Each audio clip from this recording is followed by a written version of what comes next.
Shalom Bapak Ibu, Saudara-saudari yang dikasihi Tuhan. Apa kabar Anda? Saya percaya kita semua ada dalam kasih karunia Tuhan Yesus Kristus. Sesaat lagi kita akan memulai ibadah live streaming GKKD and Cristo Samarinda.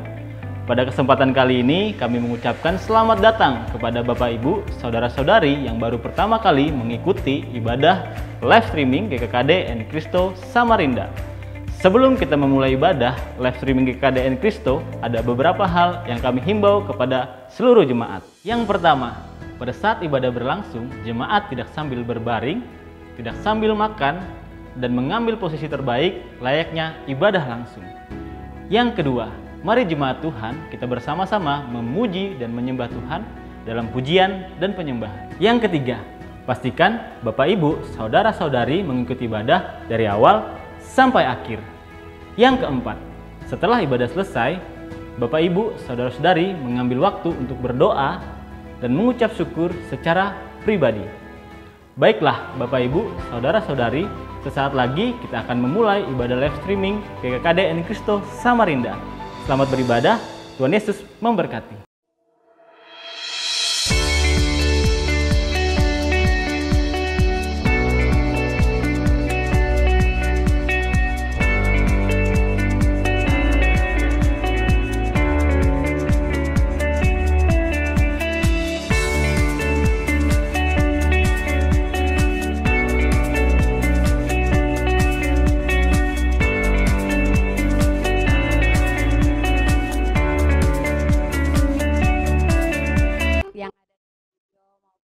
Di rumah, yang ada di manapun kita berada saat ini, di tempat kerja, entah yang ada di Kaltara, di Sumatera, di Jawa, Shalom saya ucapkan. Mari kita sepakat pagi hari ini untuk kita datang kepada Tuhan, menyembah Dia, mendengarkan Tuhan kita berbicara kepada kita.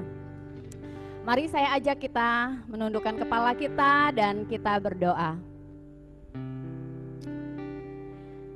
Bapa kami yang baik, kami datang pagi hari ini, kami bersyukur kami diberi waktu, kami diberi kelayakan untuk datang menghampiri Engkau dalam hadirat-Mu. Kami mau datang membawa keberadaan kami masing-masing Tuhan. Apapun kondisi kami, pagi hari ini kami mau membawa hati dan mata, pikiran yang tertuju kepada Engkau Allah kami. Kami mau menyembah Engkau. Kami sangat percaya di mana ada hadirat Tuhan, di mana ada kehadiran Tuhan, di situ ada sesuatu yang terjadi, yang ajaib akan terjadi di tengah-tengah kami Tuhan. Kami percaya itu terjadi bagi kami, baik kami yang ada di sini maupun jemaat-Mu yang ada di rumah masing-masing Tuhan. Kami percaya dan sangat percaya Tuhan. Kuasai kami Tuhan, lingkupi kami dengan hadirat-Mu Tuhan. Lingkupi kami dengan urapan yang baru, sukacita yang baru, damai sejahtera. Kami bersyukur Tuhan, kami menyambut berkat yang akan kami terima dalam ibadah ini. Hanya di dalam nama Tuhan Yesus kami berdoa, haleluya, amin. Jemaat Tuhan yang ada di rumah, saya mau ajak kita sebelum kita menyembah dan memuji Tuhan kita, saya ajak kita membuka firman Tuhan kita di Mazmur pasal 62. Mazmur pasal 62 ayat 2 dan 3. Kita baca ayat ini bersama-sama dengan suara yang kedengaran. Walaupun jemaat Tuhan mungkin sendiri di rumah, tetap baca dengan suara yang kedengaran. Kita mau katakan kepada diri kita bahwa Allah kita tempat perlindungan kita. Mari kita baca bersama-sama. Saya hitung sampai 3, kita sama-sama baca. 2, 3. Hanya dekat Allah saja aku tenang, daripadanya lah keselamatanku. Hanya Dia gunung batuku dan keselamatanku, kota bentengku, aku tidak akan goyah. Mari kita beri tepuk tangan yang terbaik bagi Allah kita. Allah, Dia gunung batu, perlindungan kita. Dari Dialah keselamatan kita. Hei Tuhan, Tuhan. Yes, mari kita puji Allah kita.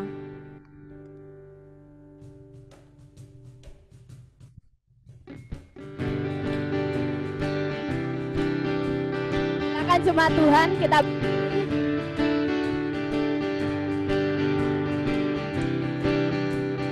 katakan, hanya dekat Allah saja aku tenang.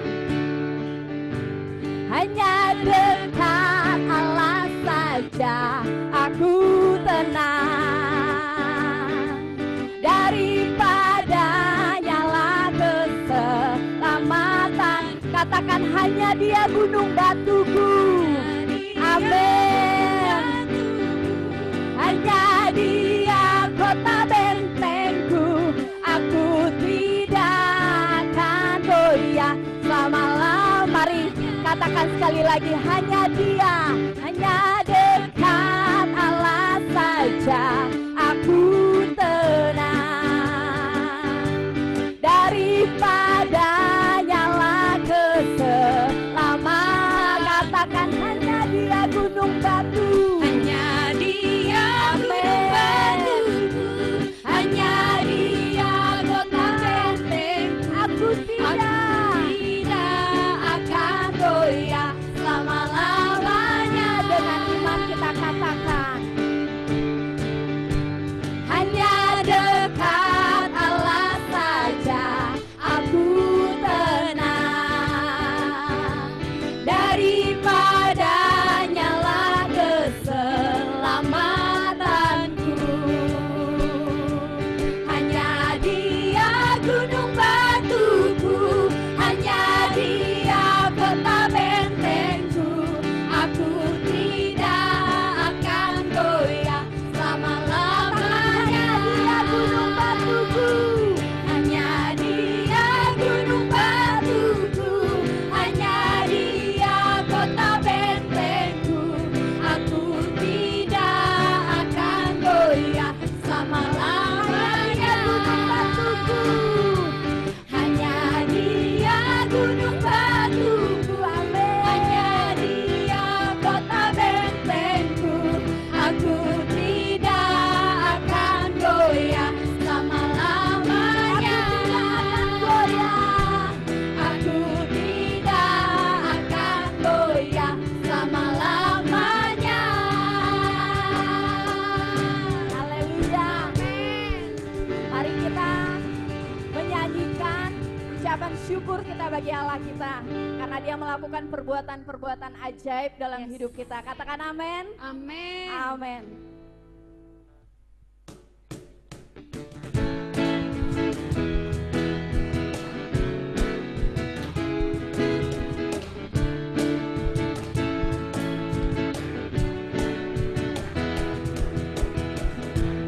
Ku naikkan syukur buat segala perbuatanmu dan kasih-Mu di dalam hidupku. Tiada terukur betapa besar kasih-Mu.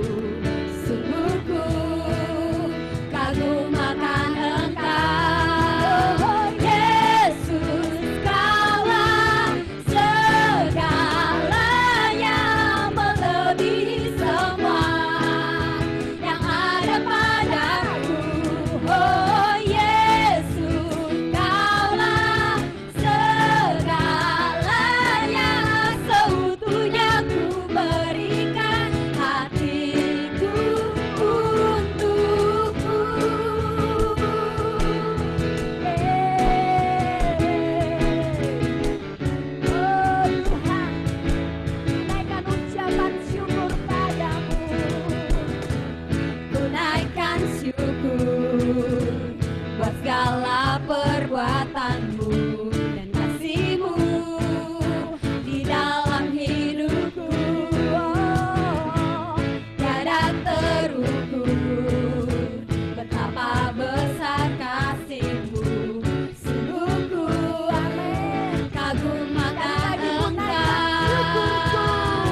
Bapak Ibu, saudara-saudari, mari kita teduh dalam hadirat Tuhan, terus menikmati hadirat-Nya.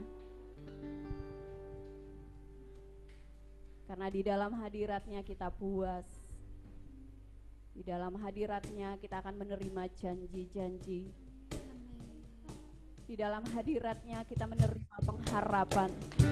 Di dalam hadirat-Nya kita merasakan damai sejahtera. Hanya di dalam hadirat-Nya.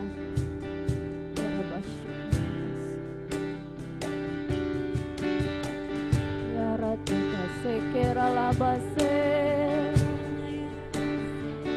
labase Tuhan.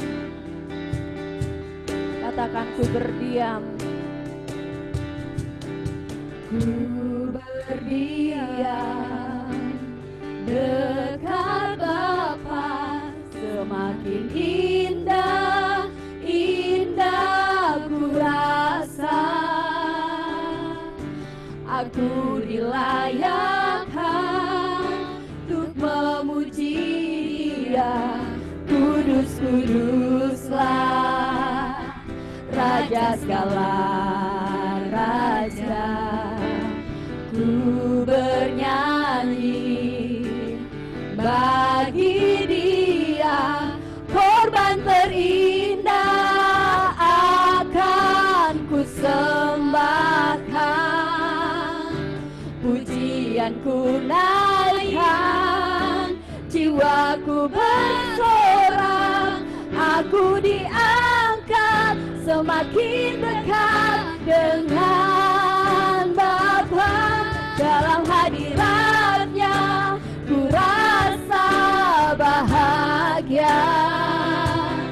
Dalam hadirat-Nya ada damai dan sejahtera. Dalam hadirat-Nya ku temukan iman kekuatan. Dalam hadirat-Nya ku temukan kasih-Nya. Ya Rabba syikira labase, ya Rabba syikira labase Tuhan. Oh, kami menikmati-Mu. Ku berdiam dekat Bapa, semakin indah, indah ku rasa. Aku dilayakkan untuk memuji Dia. Kudus, kuduslah Raja segala raja. Ku bernyanyi bagi Dia, korban terindah akan ku sembahkan. Pujianku naikkan, jiwaku bersorak, aku diangkat semakin dekat dengan Bapa. Dalam hadirat-Nya ku rasa bahagia. Dalam hadirat-Nya ada damai dan sejahtera. Dalam hadirat-Nya ku temukan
temukan iman kekuatan dalam hadirat-Nya.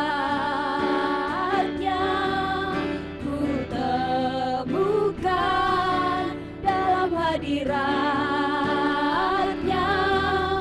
Ku temukan dalam hadirat-Nya. Ku temukan kasih-Nya.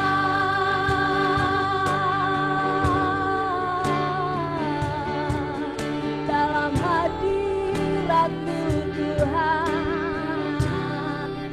tempat di mana kami puas Tuhan, tempat di mana kami menikmati kedamaian yang tak bisa dunia berikan bagi kami. Dalam hadirat-Mu, tempat di mana kami menerima kekuatan baru, menerima firman yang baru. Di hadirat-Mu, di dekapan-Mu Tuhan, kami menikmati kasih-Mu. Aba Bapa, Aba Bapa, ku tahu Kau pribadi yang memuaskanku, Kau pribadi yang memuaskan hasratku Tuhan. Dalam hadirat-Mu ada kekuatan yang baru. Dalam hadirat-Mu aku mengalami pemulihan. Dalam hadirat-Mu aku mengalami kemerdekaan. Hanya di hadirat-Mu, hanya dekat dengan pribadi-Mu, kami mengasihi Engkau. Kami mengasihi Engkau, Allah kami. Kami sungguh mengasihi Engkau Tuhan. Kami tahu hanya dalam hadirat-Mu Tuhan kami puas. Kami puas Tuhan. Dalam hadirat-Mu kami menemukan kasih. Dalam hadirat-Mu Tuhan kami menemukan damai sejahtera. Terima kasih untuk kehadiran-Mu Tuhan. Kami percaya kalau Engkau hadir dalam hidup kami, semuanya akan menjadi baik, semuanya akan menjadi baru. Tuhan, kami percaya itu Tuhan. Karena itu kami suka akan hadirat-Mu Tuhan. Kami butuh hadirat-Mu Tuhan. Ya Rabbi, cukuplah pribadi-Mu bagi setiap kami Tuhan. Kami enggak akan bisa dipuaskan oleh dunia ini Tuhan. Kami puas dengan pribadi-Mu Tuhan. Pribadi-Mu yang kami rindukan, pribadi-Mu yang kami ingini Tuhan. Pribadi-Mu yang kami ingini Tuhan. Oh Tuhan, pribadi-Mu yang kami ingini. Lebih dari yang lain yang kami mau, hanya pribadi-Mu, hanya pribadi-Mu Tuhan, hanya pribadi-Mu. Di sana kami dipuaskan, di sana kami diterima, di sana kami mengalami kasih, di sana kami menikmati kasih-Mu. Hanya pribadi-Mu, hanya pribadi-Mu, hanya pribadi-Mu yang kami rindukan. Hanya pribadi-Mu, hanya pribadi-Mu, hanya pribadi-Mu Tuhan. Cukuplah Kau bagiku, cukup Tuhan, cukup Engkau bagiku, cukup Engkau bagiku.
yang membuatku menjadi puas. Hanya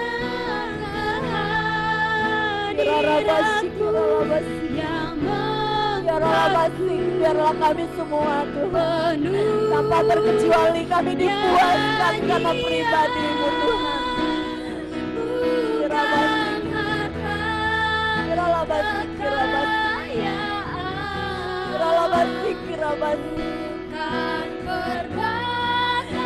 Engkau yang memuaskan kami Tuhan. Bukan kehormatan, bukan harga diri, hanya Engkau Tuhan, hanya Engkau Tuhan. Katakan hanya pribadi-Mu, hanya pribadi-Mu, hanya pribadi-Mu, hanya pribadi-Mu, hanya pribadi. Mari kita katakan ini kepada Allah kita.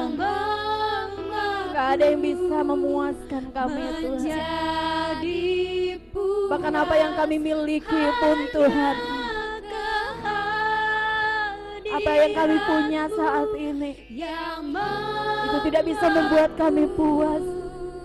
Penuh Tuhan, hanya karena Engkau Tuhan, hanya karena kehadiran-Mu dalam hidup kami.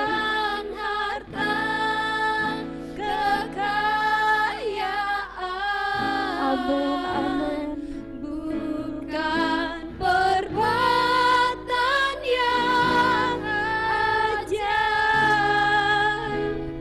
bukan kehormatan,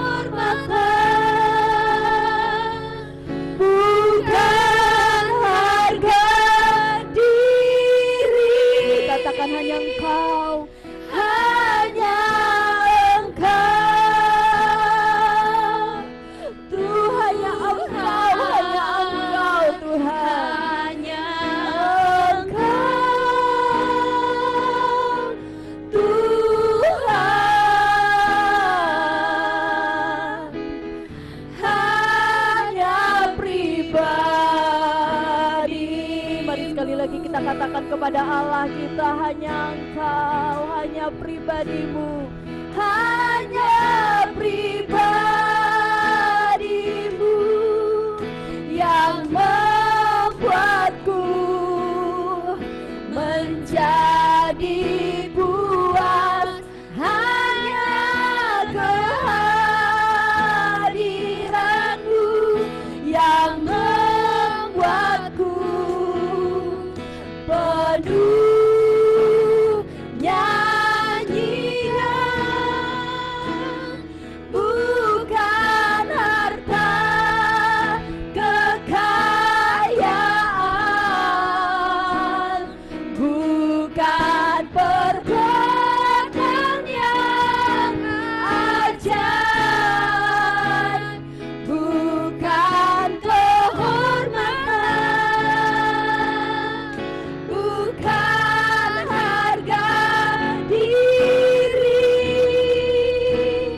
hanya Engkau Tuhan, hanya Engkau Tuhan. Katakan hanya pribadi-Mu, hanya pribadi. Sekali lagi katakan hanya pribadi-Mu, hanya pribadi. Katakan kepada Bapa kita, hanya pribadi-Mu, hanya pribadi-Mu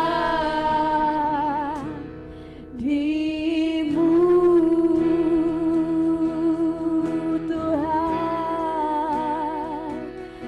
hanya pribadi-Mu.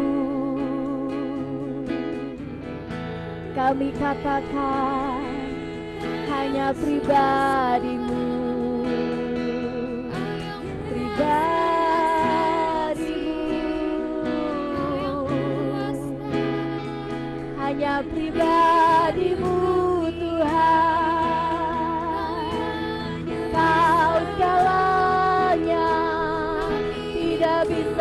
dibandingkan dengan apapun.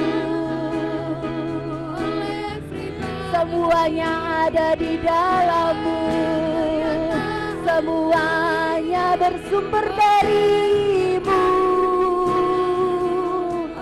Hanya Engkau saja, hanya pribadi-Mu, hanya Engkau Tuhan, hanya bersama-Mu, hanya di dalam-Mu aku puas.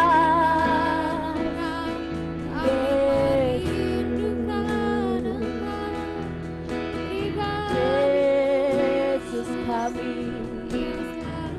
Yesus kami,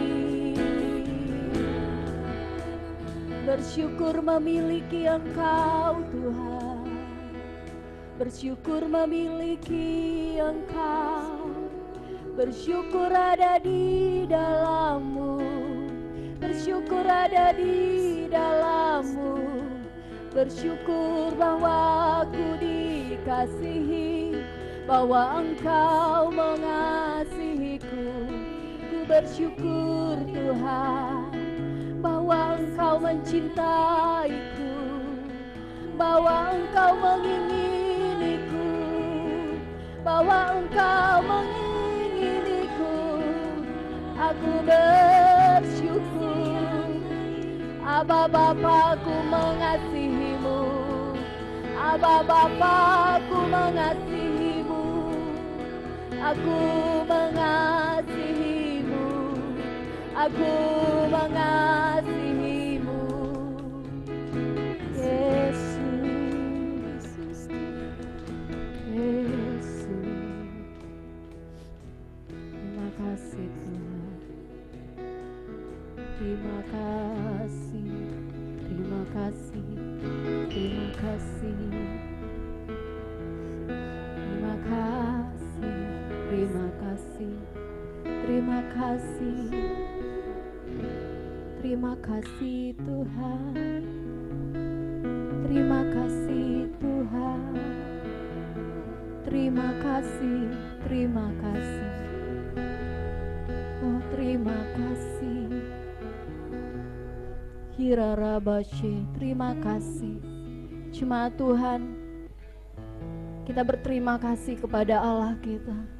Hirabashikir, Dia yang paling tahu bagaimana mengasihi kita, Dia yang paling tahu bagaimana cara mencintai kita, Dia yang paling tahu bagaimana cara memuaskan kita.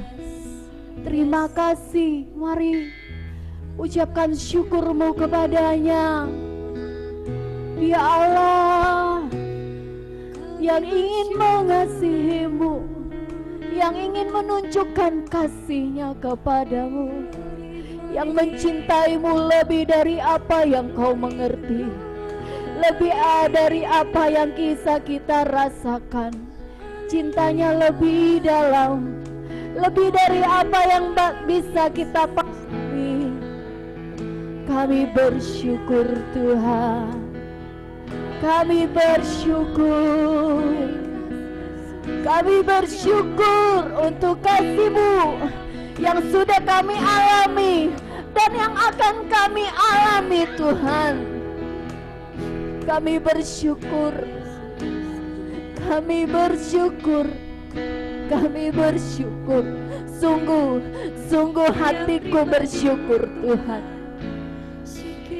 sungguh jiwaku bersyukur. Aku bersyukur kepadamu. Ku katakan terima kasih Tuhan, terima kasih, kasih setiamu tak berkesudahan. Terima kasih Tuhan, terima kasih, terima kasih, terima kasih Tuhan. Allah kami terima kasih. Aba Bapa, Bapa terima kasih. Banyak hal yang kami lewati, musim dalam hidup kami Tuhan. tapi tetap kami melihat Engkau ada di sana. Kami melihat Engkau hadir di setiap musim hidup kami. Kami melihat Engkau menjadi pribadi yang terus menjadi bagian kami, memuaskan kami, ada bersama kami, tinggal di dalam kami. Kami bersyukur Tuhan. Perbuatan-perbuatan ajaib-Mu pun kami lihat dalam hidup kami Tuhan. Bahkan yang tidak bisa kami pahami dengan akal pikiran kami. Kami katakan terima kasih Tuhan. Kami pun mau mengasihi-Mu. Kami pun mau mencintai-Mu Tuhan. Ya Rabba Syikirabas. Ya Rabba Syikirabas. Kami perlu firman-Mu Tuhan. Firman-Mu adalah pribadi-Mu sendiri. Firman-Mu itu yang menghidupkan kami. Firman-Mu itu yang akan memuaskan kami. Kami percaya apa yang hendak Engkau katakan kepada kami hari ini Tuhan. Firman yang keluar dari mulut-Mu tidak akan kembali dengan sia-sia. Engkau sendiri yang akan mengerjakannya di dalam kami Tuhan. Ya Rabba Syikirab. Terima kasih Tuhan, terima kasih. Kami tidak berhenti sampai di sini. Tapi kami membawa hati kami yang haus dan lapar akan firman-Mu. Kami rendahkan hati kami tundukkan di bawah kaki salib Kristus, supaya kami menjadi murid Tuhan yang mendengar Tuhan, yang rendah hati dikoreksi Tuhan, yang rendah hati Tuhan diberitahu Tuhan, yang rendah hati untuk dibimbing Tuhan, untuk diarahkan oleh firman-Mu. Berfirmanlah kepada kami, karena kami siap Tuhan. Di dalam berkat nama Yesus kami berdoa dan bersyukur. Haleluya. Sama-sama kita katakan amin. Terima kasih. Silakan kepada Bapak Pendeta Ellison menyampaikan firman Tuhan bagi kita pagi hari ini.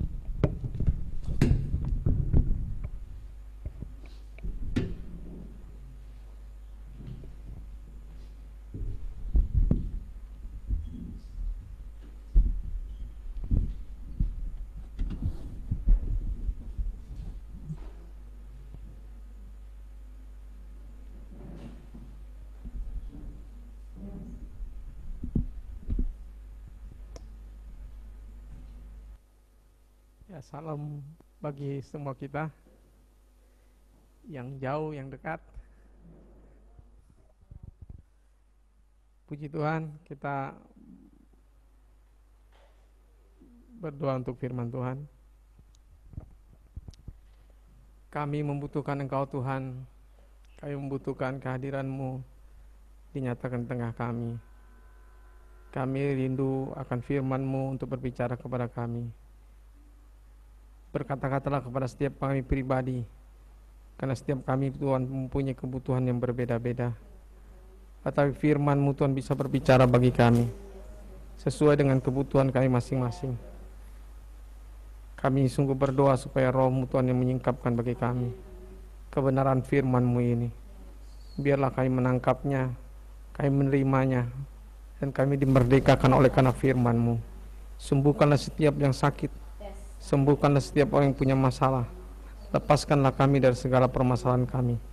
Siapkanlah kami Tuhan untuk menjadi alat-Mu, menjadi hamba-Mu, yang menjadi pelaksana daripada firman-Mu. Siapkan kami semua untuk itu Bapa. Terima kasih Bapa. Dalam nama Tuhan Yesus kami siap mendengar firman-Mu. Haleluya. Amin. Shalom saudara, sekali lagi kita buka Alkitab kita di Galatia pasal yang kedua.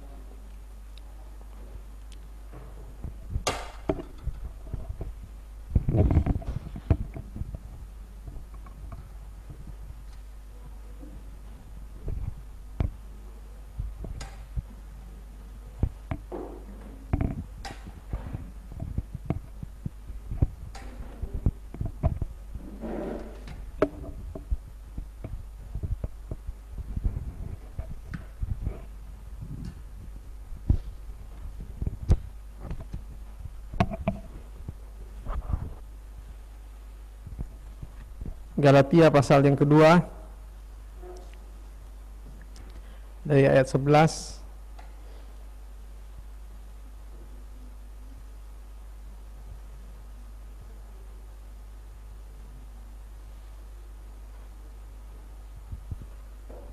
dari ayat 11 sampai ayat yang ke-21. Kemudian lanjutkan pasal 3 dari ayat 15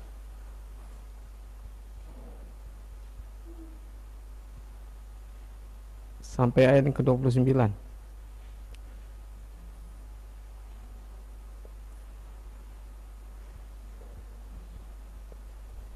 Kita baca dari Galatia pasal 2 dari ayat 11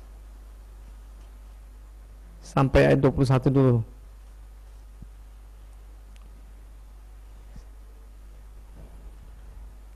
Paulus bertentangan dengan Petrus. Tetapi waktu Kefas datang ke Antiokhia, aku berterang-terang menentangnya sebab ia salah. Karena sebelum beberapa orang dari kalangan Yakobus datang, ia makan sehidangan dengan saudara-saudara yang tidak bersunat. Tetapi setelah mereka datang, ia mengundurkan diri dan menjauhi mereka karena takut akan saudara-saudara yang bersunat. Dan orang-orang Yahudi yang lain pun turut berlaku munafik dengan dia, sehingga Barnabas sendiri turut terseret oleh kemunafikan mereka. Tetapi waktu kulihat bahwa kelakuan mereka itu tidak sesuai dengan kebenaran Injil, aku berkata kepada Kefas di hadapan mereka semua, jika engkau seorang Yahudi hidup secara kafir dan bukan secara Yahudi, bagaimana engkau dapat memaksa saudara-saudara yang tidak bersunat untuk hidup secara Yahudi? Yang terutama juga untuk orang-orang keturunan Yahudi. Menurut kelahiran kami adalah orang-orang Yahudi dan bukan orang berdosa dari bangsa-bangsa lain. Kamu tahu bahwa tidak seorang pun yang dibenarkan oleh karena melakukan hukum Taurat, tetapi hanya oleh karena iman dalam Kristus Yesus. Sebab itu kami pun telah percaya kepada Kristus Yesus, supaya kamu dibenarkan oleh karena iman dalam Kristus dan bukan oleh karena melakukan hukum Taurat. Sebab tidak ada seorang pun yang dibenarkan oleh karena melakukan hukum Taurat. Tetapi jika kami sendiri, sementara kami berusaha untuk dibenarkan dalam Kristus, ternyata adalah orang-orang berdosa, apakah hal itu berarti bahwa Kristus adalah pelayan dosa? Sekali-kali tidak. Karena jikalau aku membangun kembali apa yang telah ku rombak, aku menyatakan diriku sebagai pelanggar hukum Taurat. Sebab aku telah mati oleh hukum Taurat untuk hukum Taurat, supaya aku hidup untuk Allah. Aku telah disalibkan dengan Kristus. Namun aku hidup, tetapi bukan lagi aku sendiri yang hidup, melainkan Kristus yang hidup di dalam aku. Dan hidupku yang kuhidupi sekarang di dalam daging adalah hidup oleh iman dalam Anak Allah yang telah mengasihi aku dan menyerahkan dirinya untuk aku. Aku tidak menolak kasih karunia Allah, sebab sekiranya ada kebenaran oleh hukum Taurat, maka sia-sialah kematian Kristus. Dilanjutkan pasal 3 ayat 15. Saudara-saudara, baiklah kupergunakan suatu contoh dari hidup sehari-hari, suatu wasiat yang telah disahkan sekalipun ia dari manusia, tidak dapat dibatalkan atau ditambahi oleh seorang pun. Adapun kepada Abraham diucapkan suatu segala janji itu, dan kepada keturunannya, tidak dikatakan kepada keturunan-keturunannya, seolah-olah dimaksud banyak keturunan, banyak orang, tetapi hanya satu orang, dan kepada keturunanmu, yaitu Kristus. Maksudku ialah janji yang sebelumnya telah disahkan Allah, tidak dapat dibatalkan oleh hukum Taurat, yang baru terbit 430 tahun kemudian, sehingga janji itu hilang kekuatannya. Sebab jikalau apa yang ditentukan Allah berasal dari hukum Taurat, ia tidak berasal dari janji, tetapi justru oleh janjilah Allah telah mengaruniakan kasih karunia-Nya kepada Abraham. Kalau demikian, apakah maksud hukum Taurat? ia ditambahkan oleh karena pelanggaran-pelanggaran sampai datang keturunan yang dimaksud oleh janji itu, dan ia disampaikan dengan perantaraan malaikat-malaikat ke dalam tangan seorang pengantara. Seorang pengantara bukan hanya mewakili satu orang saja, sedangkan Allah adalah satu. Kalau demikian, bertentangankah hukum Taurat dengan janji-janji Allah?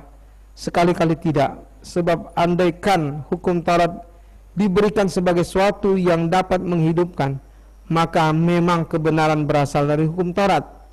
Tetapi kitab suci telah mengurung segala sesuatu di bawah kekuasaan dosa, supaya karena iman dalam Yesus Kristus janji itu diberikan kepada mereka yang percaya.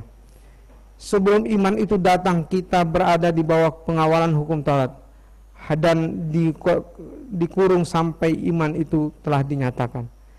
Jadi hukum Taurat adalah penuntun bagi kita sampai Kristus datang, supaya kita dibenarkan karena iman. Sekarang iman itu telah datang, karena itu kita tidak berada lagi di bawah pengawasan penuntun. Sebab kamu semua adalah anak-anak Allah karena iman dalam Kristus Yesus. Karena kamu semua yang dibaptis dalam Kristus telah mengenakan Kristus. Dalam hal ini tidak ada yang orang Yahudi atau orang Yunani, tidak ada hamba atau orang merdeka, tidak ada laki-laki atau perempuan, karena kamu semua adalah satu di dalam Kristus Yesus. Dan jikalau kamu adalah milik Kristus, maka kamu juga adalah keturunan Abraham dan berhak menerima janji Allah. Saudara yang dikasihi oleh Tuhan, saya mau menyampaikan kepada kita tentang Allah perjanjian. Allah kita adalah Allah perjanjian. Dia Allah yang menjanjikan sesuatu kepada Abraham. Dia berkata kepada Abraham bahwa oleh keturunannya bahwa semua bangsa akan diberkati. Dan saudara yang dikasihi oleh Tuhan, Paulus berbicara diawali dari dia berbicara tentang bagaimana dia bertentangan dengan Petrus. Bagaimana Petrus datang ke Antiokhia, dan di situ ketika Kefas datang ke Antiokhia, Paulus berterang-terangan menentangnya sebab ia salah. Karena apa? Karena Petrus ketika sudah berkumpul dengan orang-orang yang tidak bersunat di Antiokhia, datanglah Yakobus dengan rombongan yang lain. Lalu dia mengundurkan diri dan tidak mau bertemu lagi dengan orang-orang yang tidak bersunat. Sehingga kemunafikannya itu diikuti oleh, bahkan Barnabas mengikutinya dan terseret oleh kemunafikan mereka. Tetapi waktu kulihat bahwa kelakuan mereka itu tidak sesuai dengan kebenaran Injil, aku berkata kepada Kefas di hadapan mereka semua, jika engkau seorang Yahudi hidup secara kafir dan bukan secara Yahudi, bagaimanakah engkau dapat memaksa saudara-saudara yang tidak bersunat untuk hidup secara Yahudi? Dia berkata kepada Petrus di depan orang-orang yang lain, di depan orang-orang yang ada bersama-sama dengan Yakobus juga, jika engkau seorang Yahudi hidup secara kafir dan bukan secara Yahudi, bagaimana engkau dapat memaksa saudara-saudara yang tidak bersunat untuk hidup secara Yahudi? Paulus menegur Petrus. Petrus sebagai seorang rasul yang besar, seorang yang sudah dikenal sebagai seorang sokoguru dalam jemaat, seorang yang sudah dikenal sebagai seorang yang juga membuat banyak mujizat, seorang yang sudah dipakai oleh Allah dengan luar biasa, seorang yang sudah dipakai Allah untuk memenangkan banyak jiwa-jiwa. Tetapi Paulus ketika melihat ada kemunafikan dalam diri Petrus, dia menegur Petrus, jika engkau seorang Yahudi hidup secara kafir dan bukan secara Yahudi, bagaimana engkau dapat memaksa saudara-saudara yang tidak bersunat untuk hidup secara Yahudi? Bagaimana engkau memaksa orang-orang yang tidak Yahudi hidup secara Yahudi? Bagaimana engkau memaksa orang-orang yang non-Yahudi hidup secara Yahudi? Tidaklah mungkin hal itu terjadi karena Petrus hidup bukan secara Yahudi sebenarnya. Dia hidup secara kafir. Petrus hidup tidak sebagaimana seharusnya dia hidup. Petrus hidup sesuai dengan keadaan angin yang ada. Petrus hidup sebagaimana keadaan orang-orang pada waktu itu, di mana ketika dia sedang berbicara kepada orang-orang di Antioquia, kepada orang-orang non-Yahudi, datanglah Yakobus dan rombongan yang lain. Yakobus di sini adalah Yakobus saudaranya Tuhan Yesus, anak Yusuf dan Maria. Ketika mereka datang, karena mereka ini adalah orang-orang Yahudi yang taat kepada hukum Taurat, maka Petrus merasa tidak enak, merasa tidak layak. Petrus merasa tidak pantas ada di antara orang-orang non-Yahudi, sehingga dia mengundurkan diri. Bagaimana sikap seperti itu ada pada seorang rasul? Itulah yang ditegur oleh seorang yang namanya Rasul Paulus. Rasul Paulus dengan terus terang berkata, jika engkau seorang Yahudi hidup secara kafir dan bukan secara Yahudi, bagaimana engkau dapat memaksa saudara-saudara yang tidak bersunat untuk hidup secara Yahudi? Bagaimana engkau membawa orang-orang yang non-Yahudi akhirnya percaya kepada Yesus? Bagaimana mereka akhirnya bisa percaya untuk hidup sesuai dengan apa yang dituntut oleh hukum Taurat?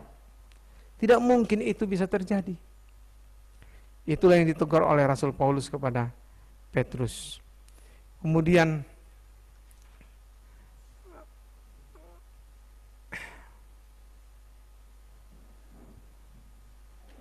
Paulus berkata lagi di ayat 21,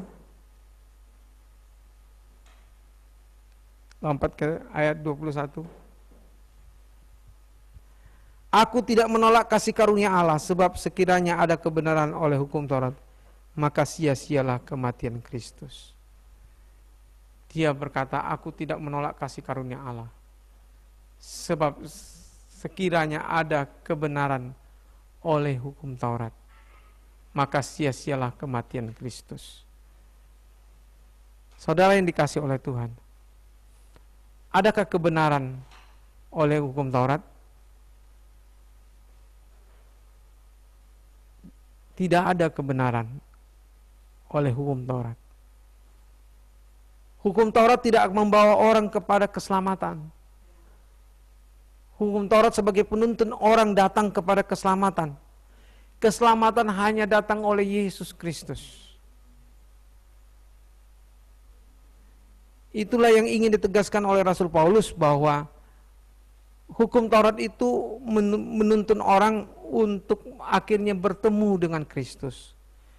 Hukum Taurat itu mengawali orang untuk akhirnya menyerah kepada kasih karunia Allah, menyerah kepada kematian Kristus sebagai korban keselamatan bagi hidup mereka. Paulus sedang menuntun banyak orang untuk orang-orang mengerti bahwa hanya oleh kematian Kristuslah banyak orang diselamatkan. Hanya oleh karena kematian Kristuslah banyak orang akhirnya beroleh iman. Karena lewat kematian Yesus kemudian menjadi roh yang menghidupkan. Dia bangkit menjadi roh yang menghidupkan, sehingga Roh Kudus dicurahkan, dan banyak orang-orang akhirnya beroleh keselamatan oleh Yesus Kristus. Inilah yang ingin ditegaskan oleh Rasul Paulus, bahwa kebenaran oleh hukum Taurat itu tidak ada. Yang ada adalah kebenaran oleh kematian Kristus, kebenaran oleh Injil Yesus Kristus. Inilah yang ingin dinyatakan oleh Rasul Paulus. Oleh karena itu, setiap orang dituntun untuk akhirnya mengenal kebenaran lewat Injil Yesus Kristus, bahwa Yesus telah datang ke dunia ini. Yesus datang ke dunia ini untuk mati di kayu salib. Yesus datang ke dunia ini untuk mati di kayu salib. Dia bukan datang ke dunia ini memberikan hukum Taurat. Dia datang ke dunia ini membawa kasih karunia. Dia datang ke dunia ini untuk akhirnya dia mati supaya dia menjadi roh yang menghidupkan. Itulah sebabnya Yesus senang kalau dia harus mati. Itulah sebabnya Yesus katakan adalah bersukacitalah kamu jikalau aku pergi kepada Bapa. Dia berkata kepada murid-muridnya, engkau harus bersukacita bahwa aku akan pergi kepada Bapa. Bahwa aku akan pergi kepada Bapa dan aku memberikan kepadamu Parakletos. Kepadamu roh yang lain. Roh penolong yang lain. Penolong yang lain yang akan membantu engkau kepada keselamatan. Roh itulah yang membawa engkau kepada keselamatan. Itulah Roh Kudus. Roh Kudus adalah yang kita terima oleh karena iman kita kepada Injil Yesus Kristus. Itulah yang akhirnya membawa kita kepada keselamatan. Dan roh itu yang kita terima dalam hati kita. Itulah yang membawa kita menjadi manusia baru. Itulah yang menjadikan kita manusia baru, ciptaan baru. Yang lama sudah berlalu, sesungguhnya yang baru sedang datang. Yang lama, apa yang lama? Kehidupan kita yang lama sudah berlalu. Dan sesungguhnya yang baru sudah datang. Yang baru sedang datang. Dia sedang bekerja dalam diri kita. Roh Kudus itu memperbarui kita hari demi hari. Itulah yang disebut ciptaan baru. Yang lama sudah berlalu. Kehidupan kita yang lama sudah berlalu. Roh kita yang lama sudah digantikan dengan roh yang baru. Roh yang lama kita itu adalah roh yang tidak bisa bersekutu lagi dengan Allah.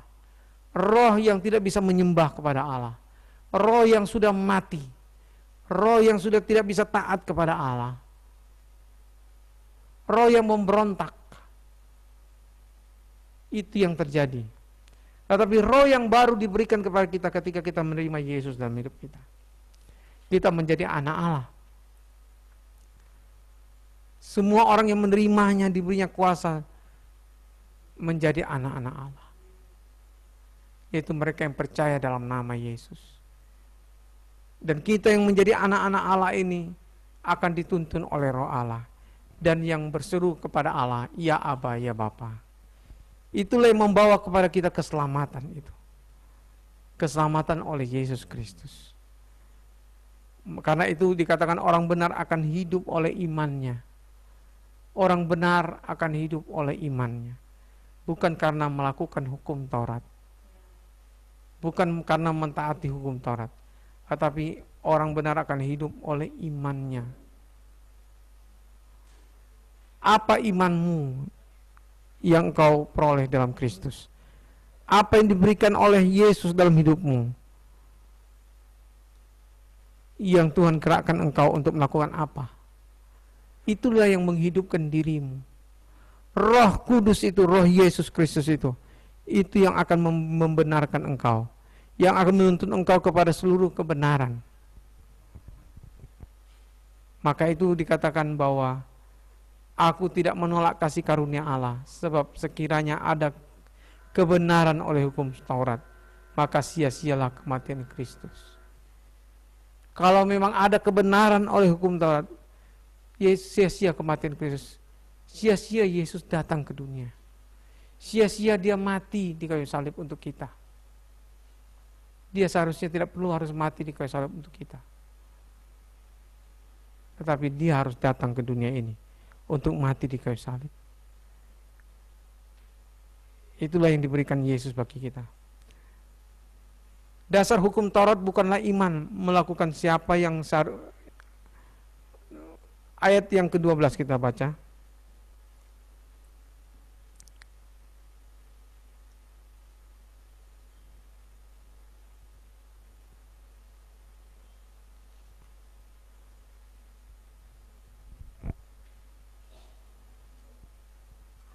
Ayat yang ke 12. Karena sebelum beberapa orang di kalangan Yakobus datang, ia makan sehidangan dengan saudara-saudara yang tidak bersunat, tetapi selama mereka datang, ia mengundurkan diri dan menjauhi mereka karena takut akan saudara-saudara yang bersunat.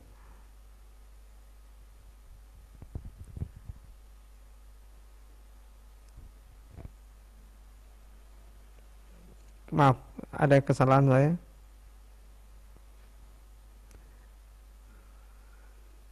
Bukan di ayat 12.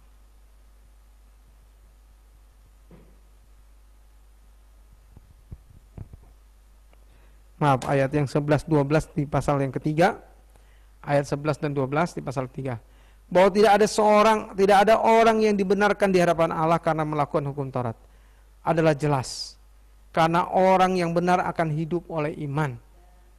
Tetapi dasar hukum Taurat bukanlah iman, melainkan siapa yang melakukannya akan hidup karenanya. Saudara yang dikasihi oleh Tuhan, dasar hukum Alkitab katakan bahwa tidak ada orang yang dibenarkan di hadapan Allah karena melakukan hukum Taurat. Adalah jelas. Karena orang yang benar akan hidup oleh iman. Tetapi dasar hukum Taurat bukanlah iman, melainkan siapa yang melakukannya akan hidup karenanya. Siapa yang melakukan hukum Taurat akan hidup olehnya. Adakah di antara saudara yang sudah melakukan hukum Taurat? Adakah di antara saudara yang sudah taat kepada hukum Taurat 100%? Tentu saudara tersenyum. Tidak mungkin aku sudah taat kepada hukum Taurat. Tidak ada seorang pun di antara kita yang sudah taat karena bisa melakukan hukum Taurat 100%. Tidak ada seorang pun yang bisa 100% mentaati hukum Taurat. Karena satu saja yang kita lakukan yang salah dari hukum Taurat, kita sudah bersalah terhadap seluruh hukum itu. Kita sudah bersalah terhadap seluruh hukum Taurat kalau kita satu saja dari 10 hukum itu kita langgar. Kita sudah bersalah terhadap seluruh hukum itu. Karena itu kita tidak mungkin melakukan seluruh hukum Taurat. Oleh karena itulah Yesus harus mati bagi kita. Yesus harus mati bagi kita, menebus kita. Ayat 13 dikatakan, pasal 3 ayat 13. Kristus telah menebus kita dari kutuk hukum Taurat dengan jalan menjadi kutuk karena kita.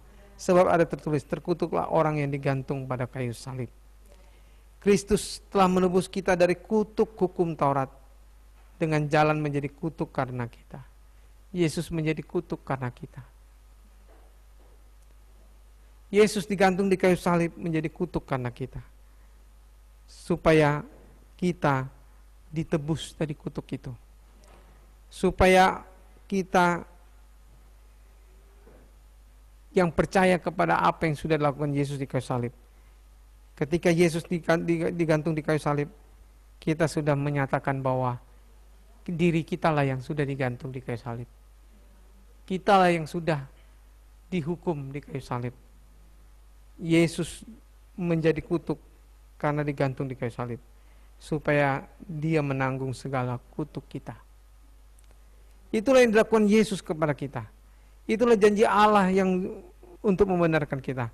Oleh karena itu, saudara yang dikasihi oleh Tuhan, Allah sudah berfirman kepada Abraham bahwa oleh keturunanmu semua bangsa akan diberkati.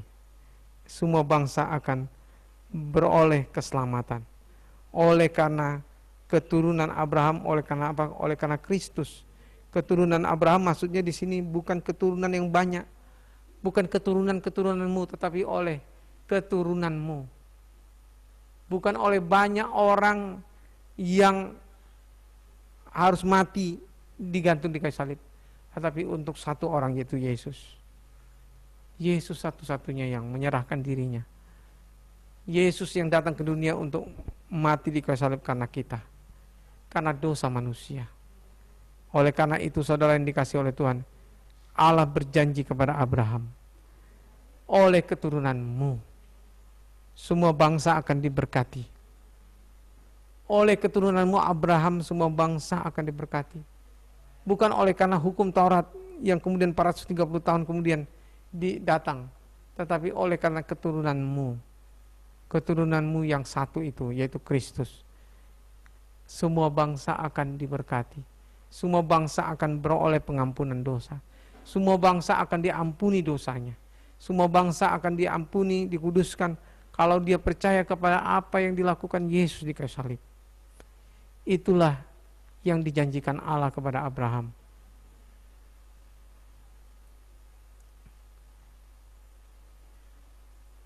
Jadi oleh karena itu saudara yang dikasihi oleh Tuhan, kita harus mengerti bahwa Allah kita adalah Allah yang berjanji.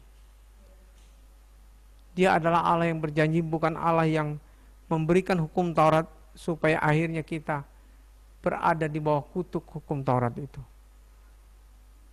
Hukum Taurat justru membawa kita akhirnya ditawan sepenuhnya oleh dosa. Hukum Taurat justru membawa kita akhirnya berbuat dosa. Hukum Taurat akhirnya membawa kita akhirnya terkungkung oleh perhambaan dosa.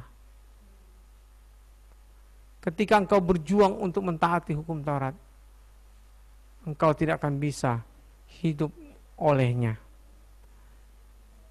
Karena oleh hukum Taurat justru engkau mengenal dosa. Apa itu dosa, kata Alkitab?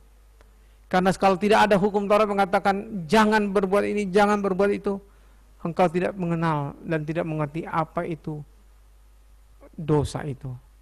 Tetapi ketika Alkitab katakan jangan kau berzina, jangan kau membunuh, jangan mencuri, engkau akhirnya mengerti bahwa ada larangan. Ketika engkau mengerti ada larangan, maka dosa di dalam tubuhmu berjuang untuk melawannya. Tetapi kenyataannya adalah dosa itu tidak bisa melawannya. Tidak bisa melawan apa yang namanya keinginanmu. Dia akan bergejolak dalam dirimu. Dia akan berjuang untuk memenuhi apa yang diinginkannya.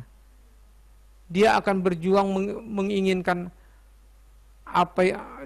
dia akan berjuang untuk memenuhi apa yang diinginkannya. Itulah yang terjadi dalam diri setiap manusia berdosa. Oleh karena itulah hukum Taurat diberikan untuk membawa setiap orang akhirnya menyerah dan tahu bahwa dia tidak sanggup untuk berbuat apa yang benar. Dia tidak sanggup untuk bisa mentaati seluruh hukum Taurat. Hanya oleh karena janji Allah lah, maka semua orang akan diberkati. Oleh karena itulah Kristus harus datang ke dunia.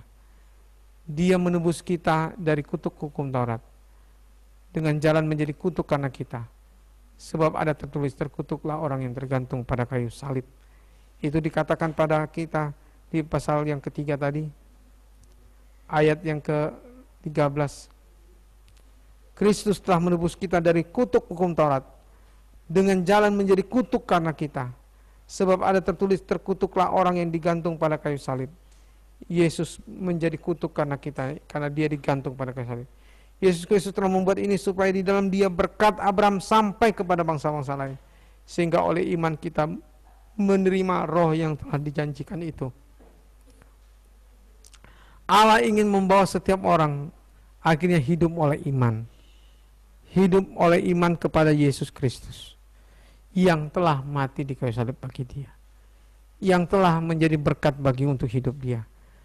Apa yang menjadi kutuk di dalam diri kita akan menjadi berkat bagi diri kita dan bagi banyak orang.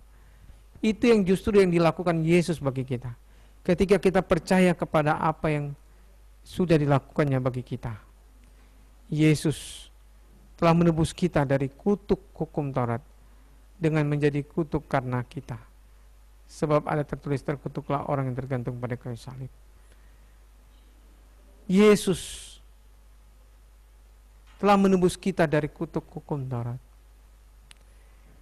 Yesus menjadi kutuk karena kita. Ketika Yesus digantung di kayu salib, apa yang terjadi?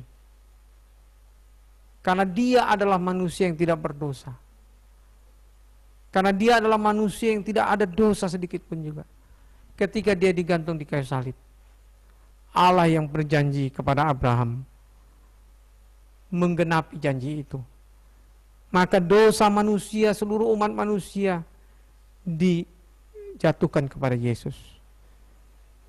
Dosa seluruh umat manusia dari zaman Adam sampai zaman kita sekarang, sampai Yesus nanti datang kembali, ditanggungkan di atas Yesus. Yesus memikul segala dosa kita di dalam tubuhnya. Yesus menanggung segala dosa kita di dalam tubuhnya di atas kayu salib. Dia menanggung semua dosa kita. Dan oleh karena itu Yesus menjadi kutuk karena dosa kita, supaya kita dibenarkan oleh Allah, supaya kita akhirnya diberkati oleh Allah, tidak menjadi kutuk, sehingga kita menjadi berkat. Dan ketika kita akhirnya menyadari bahwa kita percaya kepada Yesus yang sudah digantung di kayu salib bagi kita, maka kita sedang mengatakan bahwa dosa kita sudah diambil oleh Yesus. Ketika kita percaya kepada Yesus yang sudah digantung di kayu salib karena dosa kita, kita sedang mengakui bahwa dosa kita sudah ditanggung oleh Yesus. Dia sudah menanggung segala dosa kita di atas kayu salib. Dan inilah janji Allah yang luar biasa. Inilah adalah perjanjian Allah yang luar biasa karena untuk kita. Sehingga ketika kita percaya kepada janji Allah ini, maka dosa kita sudah tidak diperhitungkan lagi oleh Allah. Sedikit pun dalam diri kita, apapun dosa kita tidak lagi diperhitungkan oleh Allah. Allah sudah menganggap itu sudah tidak ada lagi, sudah sirna dari kehidupan kita. Kita sudah dibenarkan oleh Dia, sehingga kita tidak lagi menanggung dosa kita, karena Yesus sudah menanggung dosa kita. Dan Yesus ketika menanggung dosa kita, kemana Dia pergi? Dia turun ke dalam maut. Dia turun ke dalam maut. Dia harus merasakan maut yang harus menjadi hukuman bagi kita. Maut yang harusnya menghukum kita. Yesus harus tanggung maut itu. Karena Yesus sudah menanggung dosa kita dan Dia bawa dosa kita itu ke dalam neraka, di mana kita harusnya ke neraka.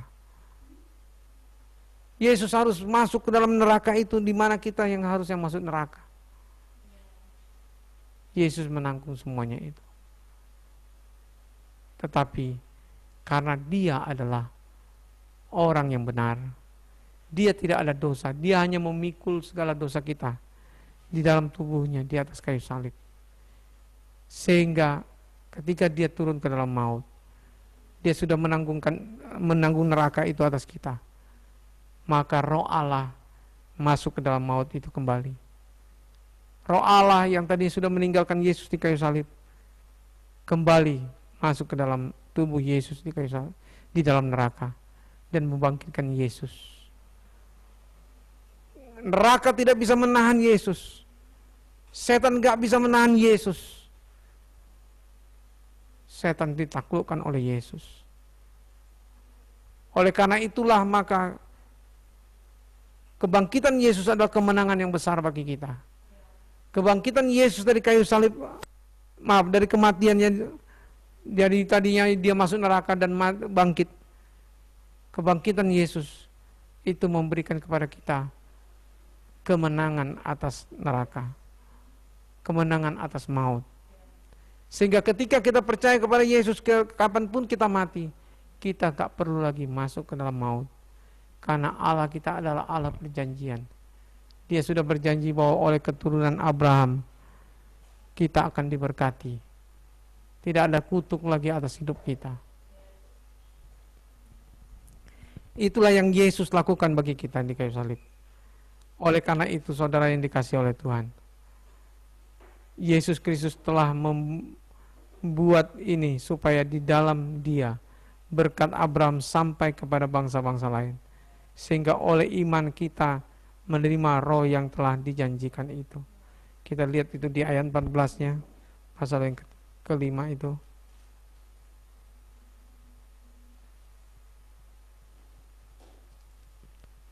Pasal yang ketiga maksud saya. Yesus Kristus telah membuat ini supaya di dalam Dia berkat Abraham sampai kepada bangsa-bangsa lain. Sehingga oleh iman kita menerima roh yang telah dijanjikan itu. Saudara yang dikasihi oleh Tuhan, Yesus Kristus telah membuat ini supaya di dalam Dia, di dalam Kristus, berkat Abraham sampai kepada bangsa-bangsa lain. Sehingga oleh iman kita menerima roh yang telah dijanjikan itu. Sehingga oleh iman kita kepada Yesus yang telah mati di kayu salib bagi kita, kita menerima roh yang telah dijanjikan itu. Kita menerima Roh Kudus yang telah dijanjikan itu, yang akan membebaskan kita dari semuanya, yang akan menuntun kita kepada seluruh kebenaran, dan yang membawa kepada kehidupan yang kekal bagi hidup kita. Inilah yang telah dilakukan Yesus di kayu salib bagi kita. Oleh karena itu, saudara yang dikasihi oleh Tuhan, Allah yang sudah berjanji kepada Abraham, yang sudah menggenapinya oleh Yesus Kristus Tuhan kita, yang sudah menjanjikan akan memberikan rohnya kepada kita yang percaya kepadanya, Dia yang terus akan menuntun kita dengan rohnya, sehingga Roh Kudus itu menjadi roh yang menjamin kita akan keselamatan kita. Dia menjadi roh yang menjamin kita akan kepastian keselamatan kita. Itu membuat kita akan pasti selamat. Roh Kudus itu yang ada dalam hati kita, yang sudah ada dalam diri kita, itu yang membuat kita pasti diselamatkan. Dia yang pasti menuntun kita kepada seluruh kebenaran. Roh Kudus itu yang menuntun kita untuk bersekutu kembali kepada Allah. Roh Kudus itu yang menuntun kita kembali bersekutu dengan Yesus. Kita yang tadi terpisah oleh karena dosa, dengan Roh Kudus itu ada dalam hati kita, Dia akan membuat kita menjadi baru, ciptaan baru, sehingga Dia dapat menuntun kita kepada Allah, membawa kita setiap saat untuk bisa berkomunikasi dengan Dia. Tidak ada waktu yang kita tidak bisa mengatakan, aku nggak ada waktu untuk bersekutu dengan Tuhan. Tidak ada. Setiap hari, setiap waktu 24 jam lamanya, kita punya waktu untuk bersekutu dengan Allah. Itu oleh karena Roh Kudus yang ada dalam diri kita. Roh yang membawa kita berseru, ya Aba, ya Bapa. Roh yang menjadikan kita anak-anak Allah. Roh yang membebaskan kita dari kutuk hukum Taurat. Roh itu yang menuntun kita 24 jam setiap hari untuk bersekutu dengan Allah. Setiap hari, 24 jam setiap hari, Roh Kudus itu yang membawa kita bersekutu dengan Allah. Oleh karena itu, saudara yang dikasihi oleh Tuhan, Roh itu telah diberikan kepada kita. Kita yang adalah anak-anak Allah, kita yang sudah berseru, ya Aba, ya Bapa. 24 jam kita punya kesempatan untuk bersekutu dengan Allah. 24 jam, mulai dari bangun pagi kita bisa bersekutu dengan Allah. Kita bawa diri kita bersekutu dengan Allah. Ini yang dijanjikan Allah bagi kita. Dan Allah yang sudah berjanji itu, Dia tidak pernah menyesal dengan apa yang dikatakannya. Bilangan 23 ayat 19 dikatakan bahwa Allah bukanlah manusia sehingga Ia berdusta. Dia bukanlah anak manusia sehingga Ia menyesal. Masakan Ia berfirman dan tidak melakukannya, atau berbicara dan tidak menepatinya. Allah bukanlah manusia, saudara, sehingga Ia berdusta. Dan Dia bukan anak manusia sehingga Ia menyesal dengan apa yang dikatakannya. Semua apa yang sudah difirmankannya itu pasti akan digenapi oleh Dia, pasti akan terjadi. Oleh karena itulah Dia memberikan rohnya kepada kita. Ketika kita percaya kepada Yesus sebagai Tuhan dan Juru Selamat, kita terima Dia dalam hati kita. Yesus akan masuk dalam hati kita, dan Yesus akan diam dalam hati kita. Dan itulah rohnya yang diberikannya kepada kita. Dan rohnya ini akan memberikan kepada kita kuasa. Rohnya ini yang menjamin kita menjadi anak Allah. Dan rohnya ini yang memberikan kita jaminan kuasa. Kuasa sebagai anak-anak Allah, yang membuat kita berseru, ya Aba, ya Bapa. Dan oleh roh ini kita bisa bersekutu dengan Bapa. Kita bisa meminta kuasa dari Bapa, meminta kuasa untuk menang setiap hari dalam hidup kita, untuk kita tahu apa yang Tuhan mau kita lakukan. Roh ini juga yang menuntun kita untuk kita tahu apa yang Bapa mau kita lakukan di dunia ini. Siapkan dirimu siapkan dirimu untuk bersekutu dengan Bapa. Siapkan dirimu untuk bersekutu dengan Yesus. Karena Roh Kudus ini yang menuntun engkau. Oleh karena itu saudara yang dikasih oleh Tuhan, mari kita berikan diri kita senantiasa untuk dituntun oleh Roh Allah. Berikan dirimu senantiasa untuk dipimpin oleh Roh Allah. Karena Roh Kudus itu yang akan membimbing kita kepada seluruh kebenaran. Roh Kudus itu yang akan menuntun kita kepada seluruh kebenaran untuk kita akhirnya hidup di dalam kebenaran. Mari kita tundukkan kepala kita.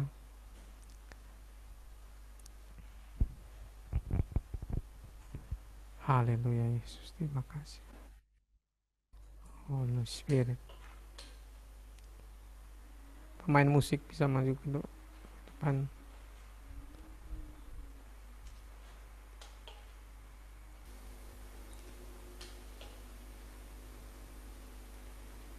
Mari kita semua yang sudah mendengar firman Tuhan, kita yang sudah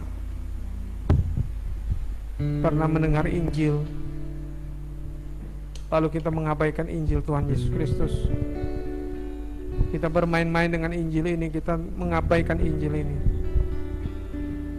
Mari kita datang kepada Yesus. Mari kita bertobat. Mari kita menyesali segala apa yang kita perbuat. Mari kita mengakui segala dosa yang kita perbuat. Ya Tuhan. Mari kita datang kepada Yesus.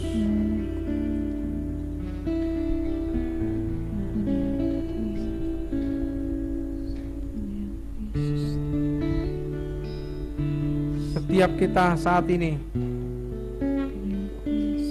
kita mungkin orang yang baru. Mari kita datang kepada Yesus.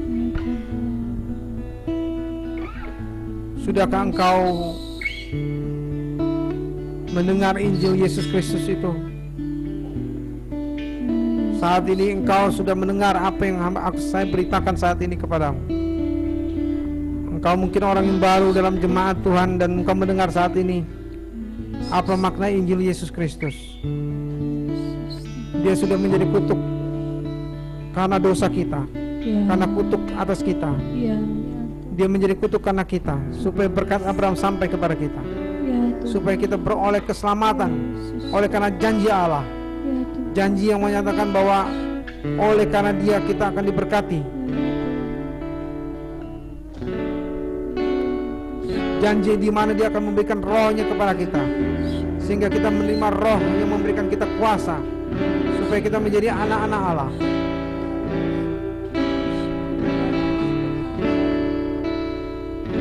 Mari engkau yang saat ini baru mendengar berita tentang ini, engkau saat ini yang menyadari bahwa oleh Yesus Kristus engkau akan diselamatkan, oleh Yesus Kristus engkau akan dimenangkan, dan beroleh kepastian akan keselamatan hidupmu di sorga.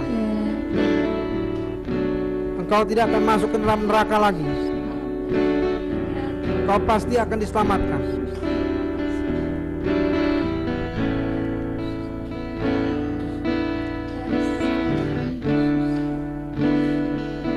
Setiap engkau yang mendengar Injil Yesus Kristus saat ini dan engkau mau menerima Yesus dalam hidupmu, taruh tanganmu di dadamu. Kita akan berdoa. Kita akan berdoa bersama-sama dan ikuti kata-kata saya, supaya engkau menerima Yesus Kristus dalam hatimu.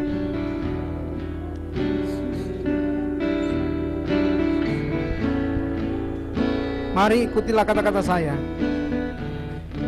Tuhan Yesus,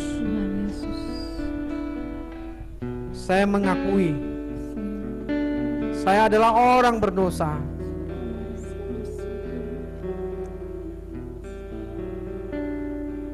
Saya orang yang pasti tidak akan selamat.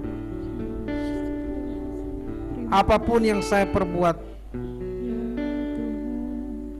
Tuhan Yesus, saya sudah berjuang untuk melakukan yang baik, tetapi aku tidak sanggup untuk melakukan apa yang baik. Aku sudah berjuang untuk melakukan hukum Taurat, tetapi aku tidak bisa taat sepenuhnya kepada hukum Taurat. Hukum Taurat tidak bisa menyelamatkan aku, Tuhan Yesus.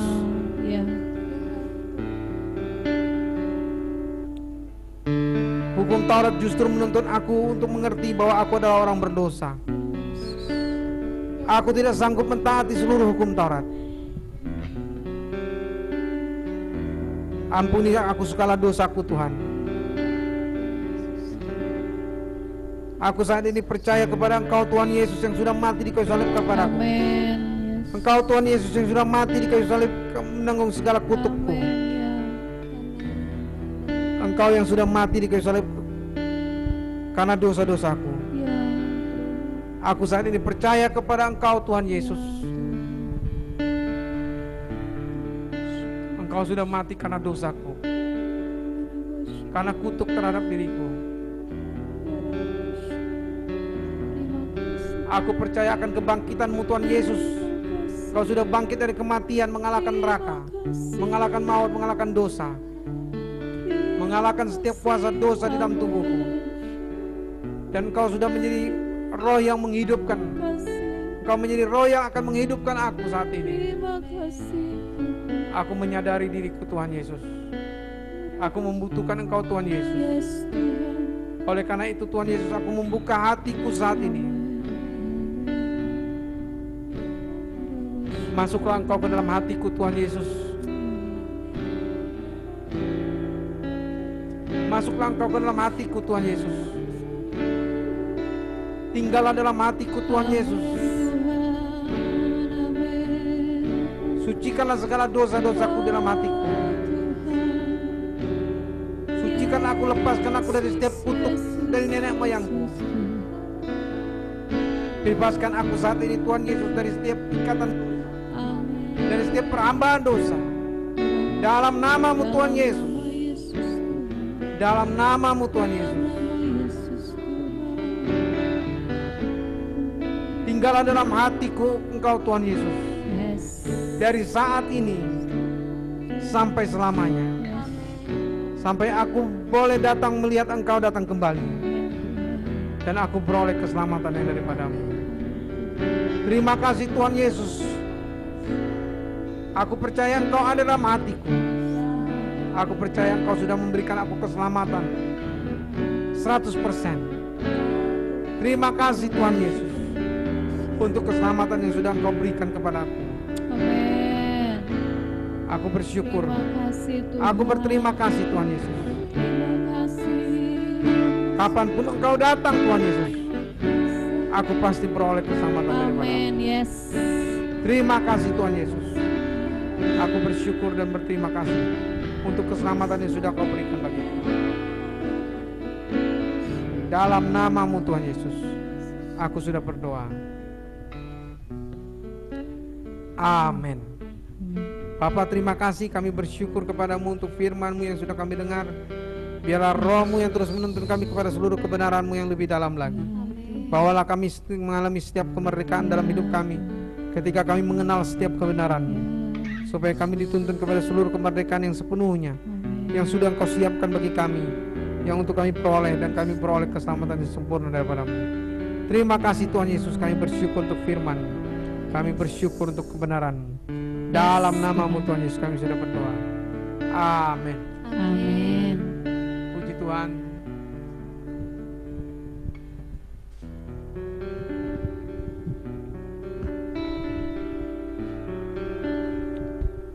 Puji Tuhan untuk firman Tuhan yang kita dengar. Kita bersyukur bahwa kita orang-orang yang sudah menerima kasih karunia Tuhan.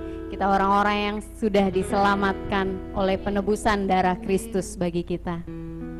Baik, kita akan memberi persembahan kita dengan penuh sukacita pada siang hari ini. Mari jemaat Tuhan, saya ajak kita untuk berdiri sambil kita memberikan persembahan kita. Kita mau memuji Allah kita.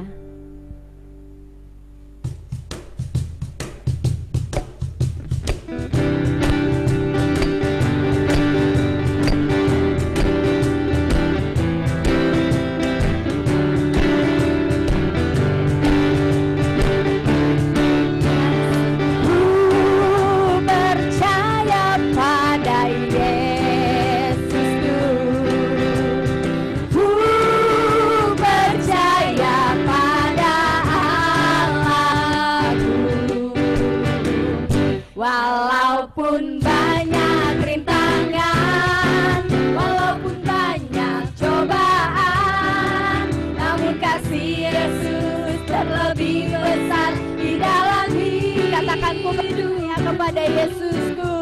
Ku percaya pada Yesusku.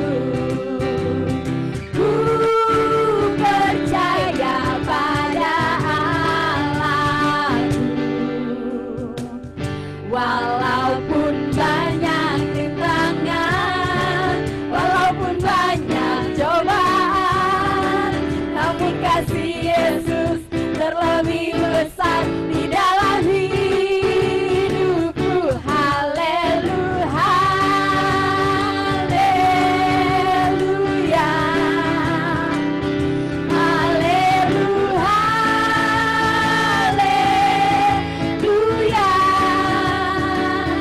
haleluya,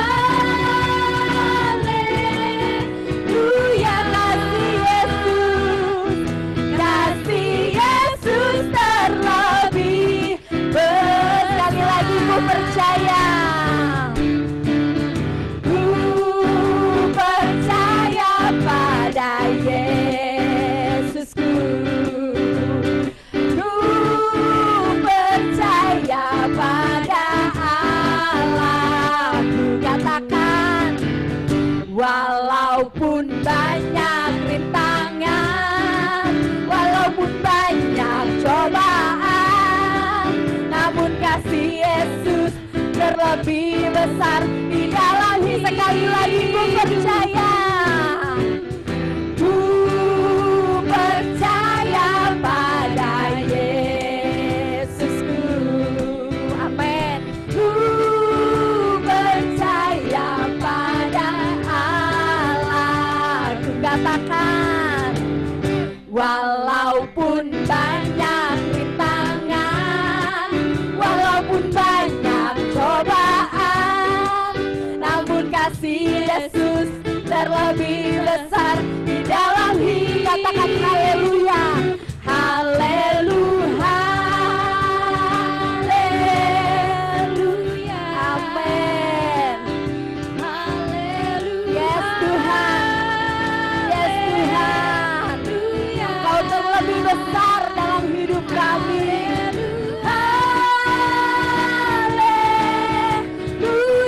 Katakan, katakan, kasih Yesus terlebih. Oh, sama-sama katakan haleluya. Haleluya.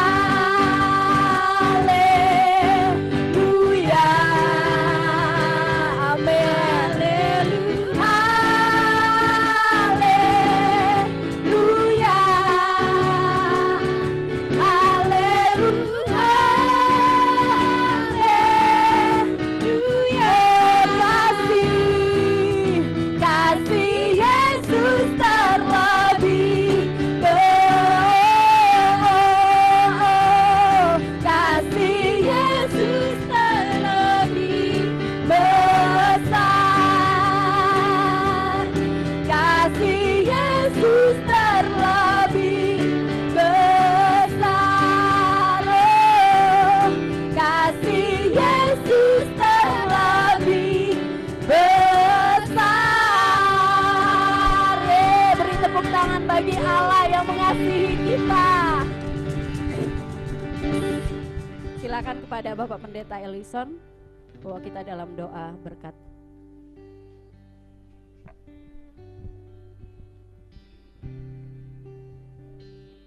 Mari kita berdoa. Bapa, kami bersyukur untuk pekerjaan-Mu dari awal sampai akhir ibadah kami. Terima kasih untuk kehadiran-Mu di tengah kami. Dimanapun kami berada, Engkau hadir di tengah kami. Engkau yang menyembuhkan segala penyakit kami, dan Engkau yang menyelesaikan segala persoalan hidup kami. Kami percaya Tuhan, Engkau Tuhan adalah sumber pemecahan masalah kami. Terima kasih Tuhan untuk seluruh kehidupan-Mu yang Kau berikan bagi kami. Terima kasih Tuhan untuk sorga yang Kau berikan bagi kami. Kami bersyukur kepada-Mu Tuhan untuk keselamatan yang Kau berikan bagi kami. Terima kasih Tuhan untuk kebenaran firman-Mu, bahwa hanya karena janji-Mu Tuhan kami peroleh keselamatan yang daripada-Mu Tuhan. Terima kasih untuk janji-Mu yang berharga dan mahal ini Tuhan. Kami bersyukur dan berterima kasih untuk segala janji-Mu. Terima kasih Bapa. Kami bersyukur juga Tuhan, kami bisa mengambil bagian dalam pujian penyembahan kepada-Mu. Kami mengambil bagian dalam penyembahan kepada-Mu Tuhan. Bahkan dari harta benda yang kami punya, kami bisa memberikan sebagian dari harta yang kami miliki kepada Engkau Tuhan, sebagai persembahan kami kepada Engkau. Engkau yang memberkati semua apa yang kami persembahkan kepada Engkau Tuhan. Pakai Tuhan bagi kemuliaan nama-Mu, berkati Tuhan, dan pakailah untuk memperluas kerajaan-Mu Tuhan di Kalimantan Timur ini Bapa. Dalam nama Tuhan Yesus, dalam nama Tuhan Yesus. Terima kasih Bapa, terima kasih Bapa. Umat Tuhan, angkat kedua tanganmu kepada Tuhan. Kau bangkit berdiri di tempat dudukmu. Kau semua bangkit berdiri dan angkat tanganmu kepada Tuhan. Arahkan hatimu, pikiranmu kepada Dia. Kau adalah umat yang diberkati, umat yang diberkati. Engkau pasti diberkati. Oleh karena imanmu kepada Yesus Kristus, engkau pasti diberkati. Terimalah berkat yang daripada Bapa ini. Kasih karunia dari Tuhan kita Yesus Kristus dan penghiburan pertolongan Roh Kudus, itu yang akan menyertai engkau, melingkupi engkau, melawat engkau, menjamah hidupmu, dan menuntun engkau kepada seluruh kebenarannya, dan akan membawa engkau kepada segala kemerdekaan yang disediakan bagimu, bagi setiap orang yang percaya kepada Yesus Kristus. Terima kasih Tuhan. Kami bersyukur dan kami sudah menerima berkat-Mu dalam nama, satu nama yang ajaib, yaitu nama Tuhan Yesus Kristus, Tuhan dan Juru Selamat kami. Dalam nama-Mu Tuhan Yesus, haleluya. Kami sudah berdoa. Amin.